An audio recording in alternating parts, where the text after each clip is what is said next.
Multiply 257 by 100 using long multiplication.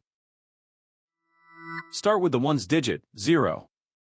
Multiplying by 0 makes this whole row 0. The first partial product is 0. Now use the tens digit, 0. Start one place to the left. Multiplying by 0 makes this whole row 0. The second partial product is 0. Now use the hundreds digit, 1.